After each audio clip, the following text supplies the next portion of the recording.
Hey everybody, Scout Crafter here again. Welcome back to the show. For those of you following along, I'm almost 98% injury free. I am feeling really good, and I can thank that to nature's natural painkiller, mushrooms.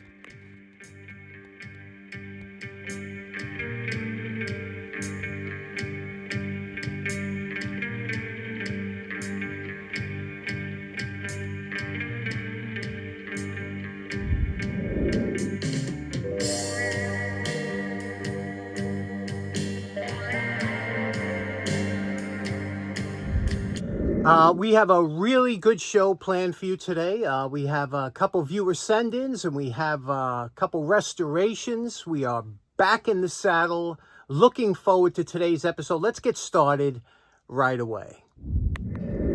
Next up, a special thanks to my good buddy Dean Collins. You remember Dean from the Heart of Route 66 Automobile Museum. He's a restorer over there, and Dean sent this book when he knew I was laid up, and he said, here's a book I knew, and it's true, I knew I would enjoy this.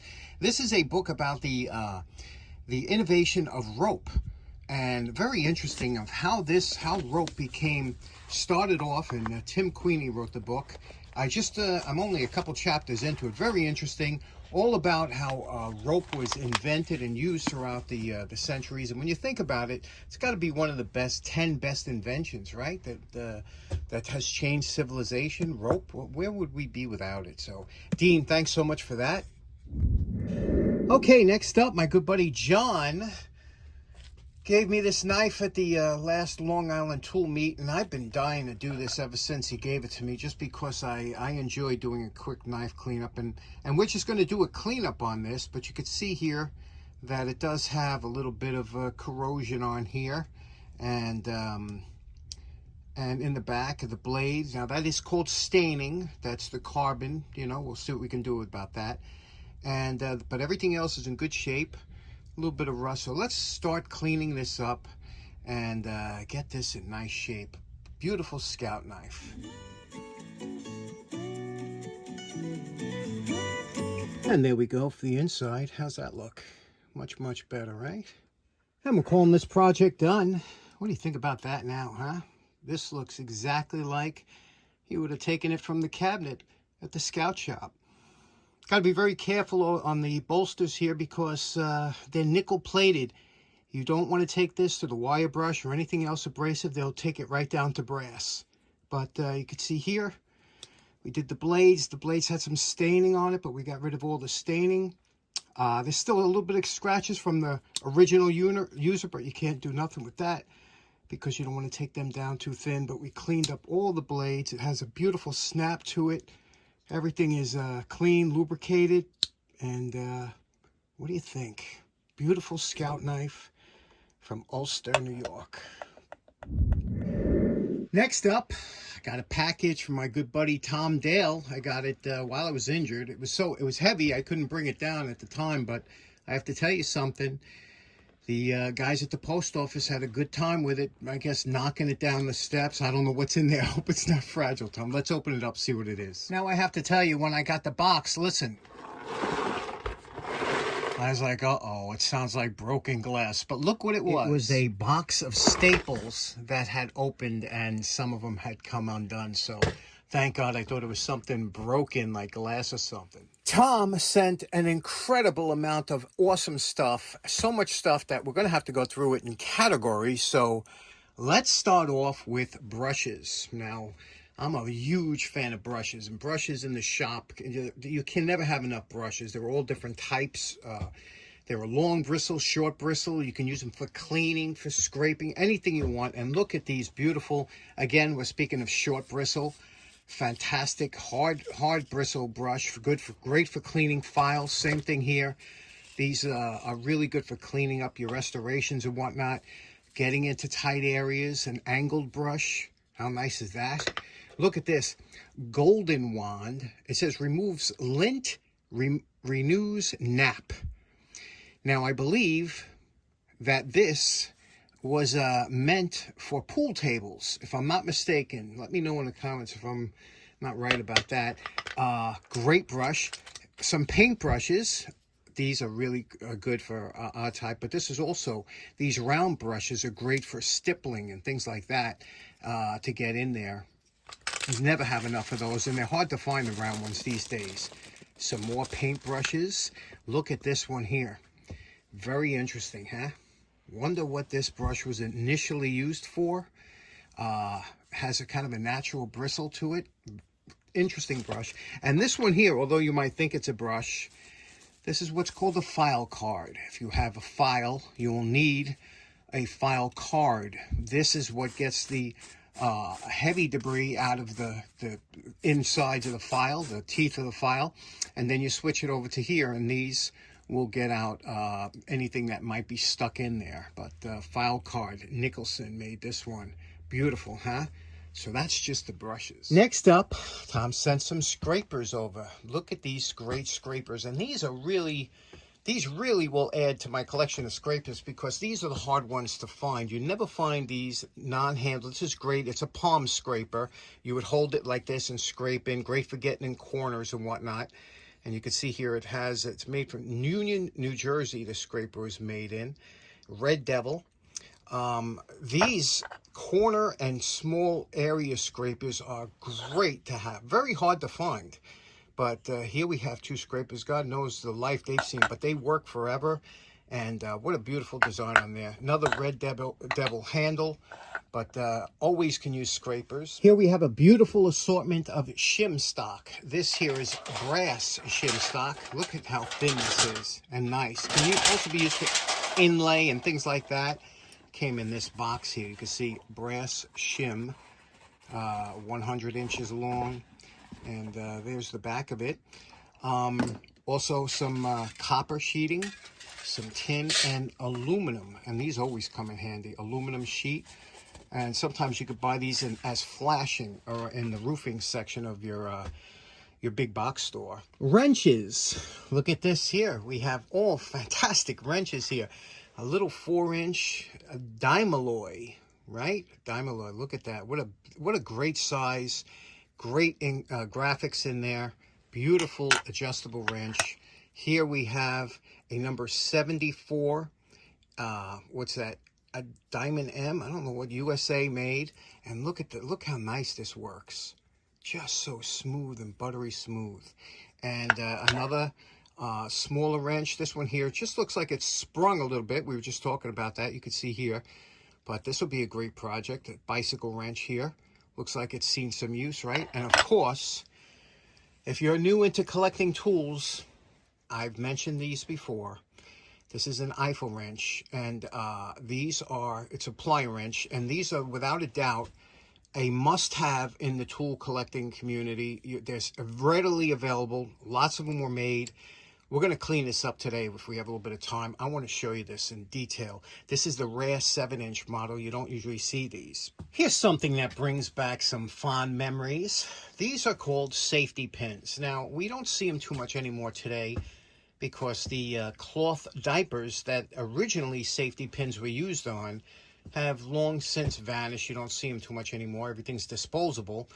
But years ago, believe it or not, we used to have cloth diapers that would be washed out and would be fastened with a pin similar to this, not quite this big. But this is a larger size and these come in really handy for many different things, because I've seen a lot of guys put wrenches on them, especially like the combination wrenches they'll stack on here, or anything that you have to keep together. A safety pin really comes in handy in all different sizes. You can see if you want to keep them together, or if you have a bunch of washes or something. Fantastic in the shop. Safety pin, especially that size, right? Here we have two very nice pair of scissors, and this one here, there's a name on it. It's hard for me to read it here. Let me see if I can focus in on that. There we go. You should be able to read that. I can't read it here. But nicely made scissors. And this one here, you know what's interesting? This bent up handle here. You don't see that too often. Tailors used to have a similar type of scissor. But what's great about this is that if you're cutting, like, let's say you're cutting wrapping paper around Christmas time, you know, when you get a regular scissor, you're coming in at kind of an awkward angle. But this allows you to stay close to the surface and cut something without impeding it with your hand or having to lift it up. So that bent angle is really nice. Next, we have some medical instruments, and some you would rather not see, like this guy here. I believe that is a tooth extractor used in the dental industry, and you can tell that because you get a tremendous grip on that tooth, and then you got this little curl here for when you have to twist and yank. It's a real art to pull a tooth without pain. Next, I tried to figure out what this is called. You know, I don't know, a vein clamp or hemostat, or I don't know. There's so many different, if you look up surgical tools nomenclature, there's hundreds of ways. So anyway, this has the lock in the back. You see that? That it locks and it clamps down, and it's also serrated on the inside there, so it gives you a good grip. These come in handy for a ton of different things, but I just don't know what they're called. I know we have some medical people out there that would know. This here, look how cool this is. You know what I think this is? Take a look at it. I think this is for removing casts, or, you know, from when you're getting a cast removed or something like that. Look at what a beautifully made tool this is, okay? First of all, it's got some writing here. Maybe you could make it out. Again, I can't see nothing anymore, but here, check this out. You open it up here, right? And look at the little spring wheel. So it's not just a resting spring, it's got a little wheel that rides inside of a track. So it's super smooth. And the serrations on here give you a hint that this is made for cutting something, you know, that's a little bit harder than, you know, just gauze or something. If you're in the medical field, and this would, you know, if you get underneath, is it for casts or something like that? Let us know in the comments. Also, a deluxe, not a regular, but deluxe stethoscope.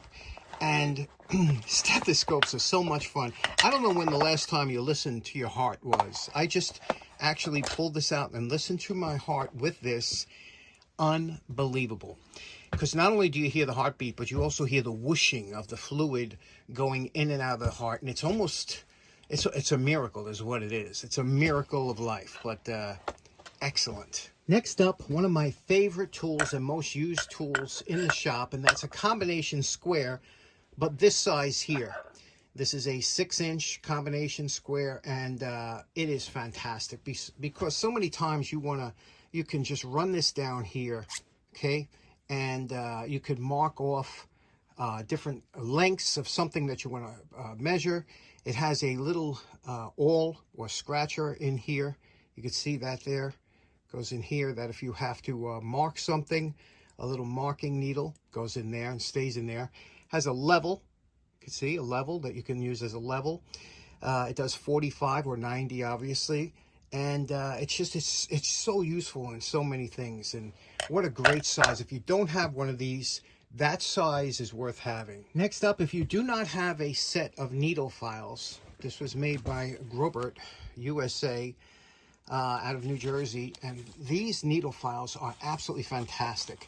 It looks like there's a little bit of mineral oil or something that's in here, but you could see they come in all different shapes, sizes, and contours. And if you have to do any kind of work, small work, needle file set is worth having. Even if you can't afford a good one, any needle file set you can get will help you out of a bind. There was a time, probably before most of us, when lumber yards used to give out carpenter's pencils, usually with a purchase. I don't know if they do that anymore. Great advertising. And these are Associated Commercial Pencils, number 600. And that's a number 1. Now, you know there's a designation 1, 2, 3, 4. That has to do with the hardness of the pencil. And sometimes you have for specific jobs. Number 2 is the most common, but number 1s, you don't usually see those. Next up, look at this great needle. Now, at first I thought it was maybe a sailmaker's needle, but it's not. This has kind of a winged, and they do have needles called wing needles that has a kind of a flared, curved tip to it. I don't know what type of needle it is, but it's not for leather work because I have those. And remember, anything that makes that wide has to be able to recover. So like if you would use this for burlap or something, burlap, you can make a wide hole and it will recover. If you made a wide hole in a lot of materials like leather, it stays wide and then this would swim in it. So anybody ever used one of these or know what this is for? Fantastic needle. Couple of nice interesting hammers. One looks like a brass hammer, or it could be beryllium. I don't know because it's a little darker, but I don't know.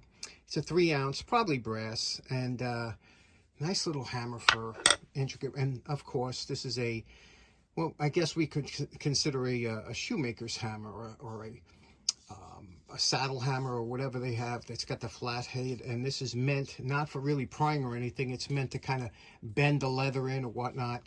And this one just has to be reset, but they're interesting, aren't they? 2 tubing cutters.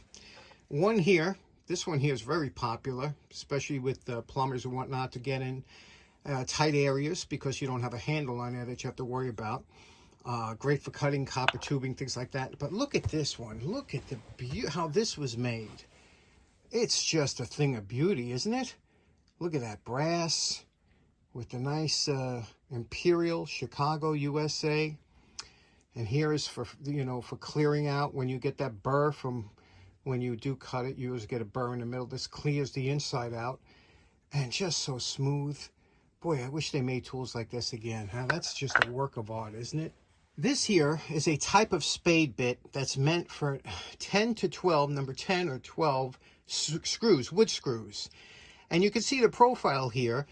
This is where the threads would go in. It's got the little upper shaft and then the countersink. So this one screw will do everything you need to put in a number 10 or to number 12 wood screw.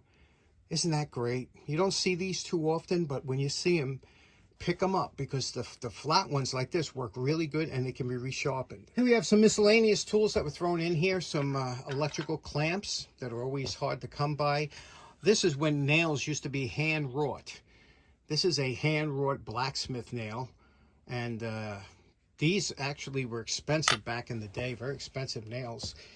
Look at this. You will never guess who made this. Knipex. Yes, Knipex. The K is pronounced here, according to their website. And look at that. This is nice, huh? And this is like, that goes with your ignition wrenches, a little Dunlap chrome alloy forging, a little... Look at this, for working on very small items, huh? How small is that? And a saw holder and a magnet that we used to have. Remember these magnets from years ago as kids, tubing? Cool stuff. A number 3, new old stock, master lock. And look at this, deluxe window glass anti-rattlers. Years ago, in not only vehicles but doors, a lot of times they had glass that would just go up and down in a track, and they would rattle after a while. Well, you would buy these. They were spring steel, and they would slip into that track, spring steel, and that would stop the window from rattling. We've all experienced that now and then, huh? But look at that cool box. God knows when this was from. When do you think this was from? Probably the 30s or 40s, maybe. And lastly, we have this great button. The 9th District, can you see that? International Brotherhood of Electrical Workers from 1973. This was the 9th District 77 button. I guess that was from some kind of electrical workers. And this, we all have seen these before, stamp kits. I've always had a love-hate relationship with these things, because when stamping is done right, it looks absolutely beautiful, but it's always very difficult to do, especially depending on the stamp set you had. Even if you line them up correctly, sometimes one raises above the other or something, and they always look wonky. I'm going to give you an example of how to use these and try and get them so they don't come out that way. Now, if you're going to try and use the punch, the best way you can try and get them somewhat straight is to line up a guide. Let's say we want to put a name here, and hold it here like this, your first letter.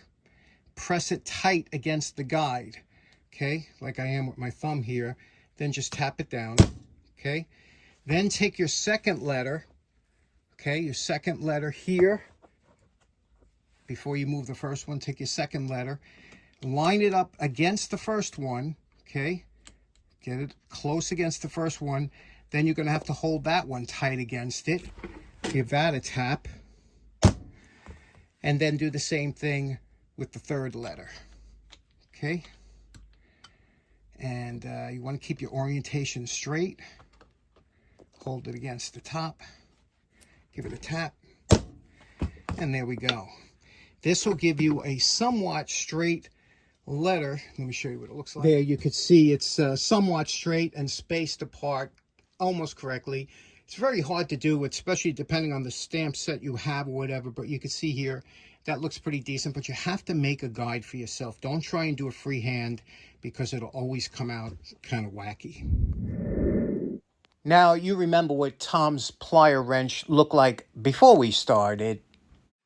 Okay, we did a quick cleanup on the plier wrench. That I wanted to show you why you need one of these tools, especially if you're new to the hobby. Again, this is the 7-inch, the smaller one, pretty rare. You don't see these too often. There's still little pits in here. I didn't go deep down, but you can see we cleaned it up nice, lubricated, got rid of all the rust. Let me show you how this works. It has a 8-to-1 gear ratio on here, meaning that for every pound of force you put here, there's 8 pounds of force here. If you notice the jaw geometry, look at that. That's cut away so that you can hold all different types of wires and whatnot. The jaw is replaceable with they had different types of jaws that you could get. You pull this down like this. Here we go, and this will pop out. Let me get it here. There we go.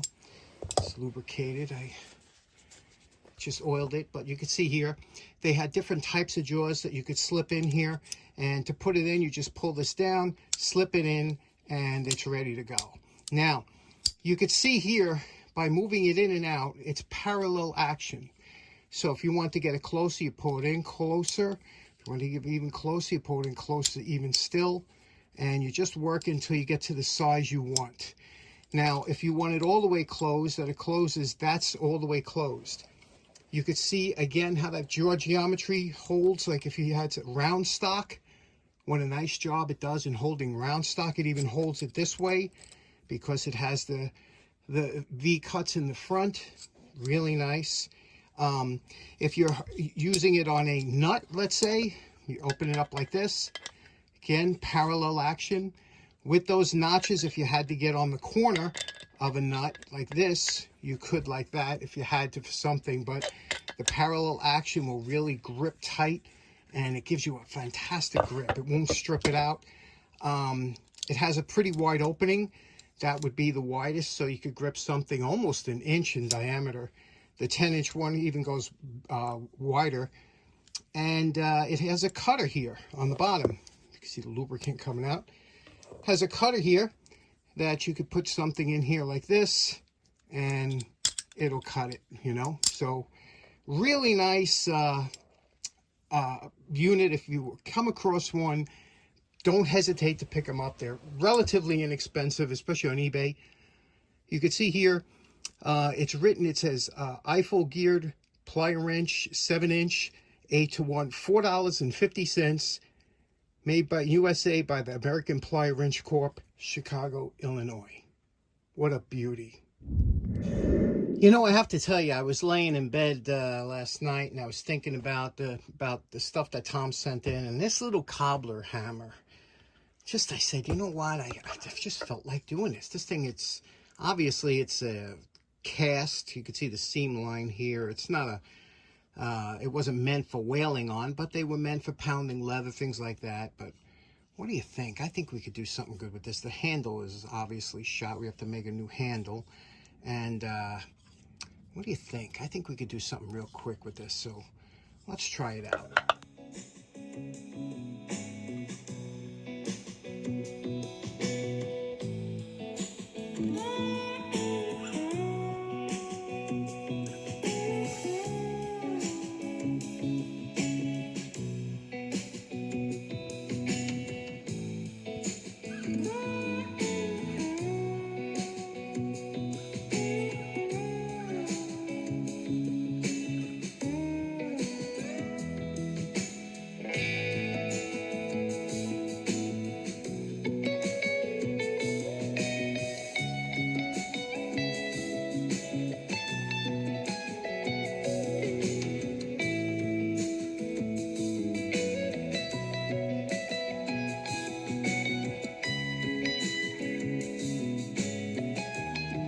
Okay, now we have 3 coats of shellac on here, and we steel wooled it in between each coat. But this is the last and final coat. You see how it's a little bit shiny, and to get the finish that I like, we take a little steel wool and we're going to dull this down.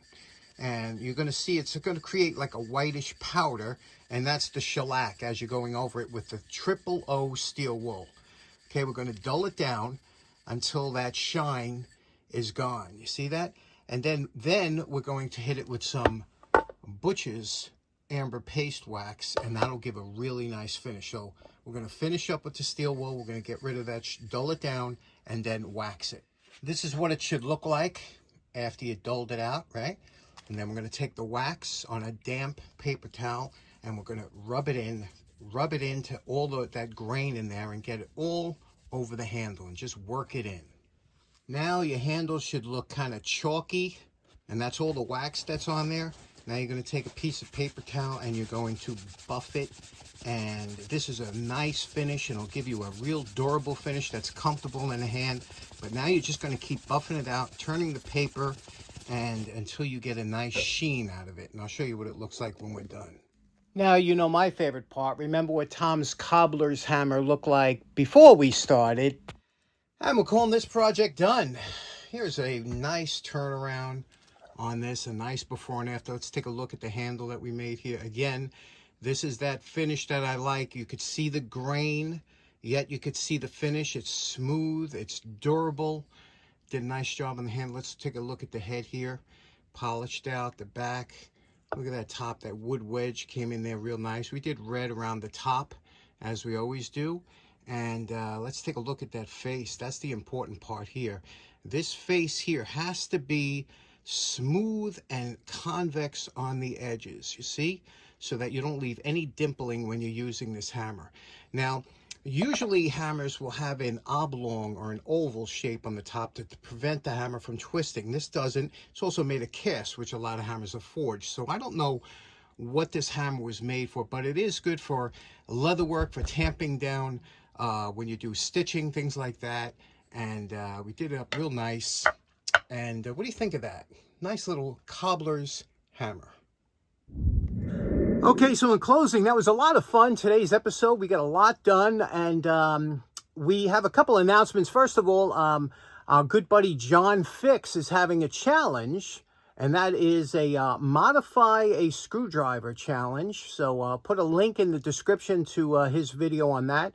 Looking forward to, I've been trying to rack my head on how I'm going to modify or one of my screwdrivers to fill this challenge. Also, this weekend is the show at Kent, Connecticut. A CAMA, Connecticut Antique Machinery Association, is having their fall show. Their fall show is really good. I know there's a chance of rain, but I think it's light rain. It's a good show if you are in the area of Kent, Connecticut. I hope to be there. And we have other things going on. Special thanks to Adine for the great book. Also for John for the knife. And, of course, Tom for the great send-in, the box of all different tools. So thanks very much for that. And I hope you have a great week. We'll see you again on Wednesday or at Kent if you get there. Take care. Have a great day. Bye-bye.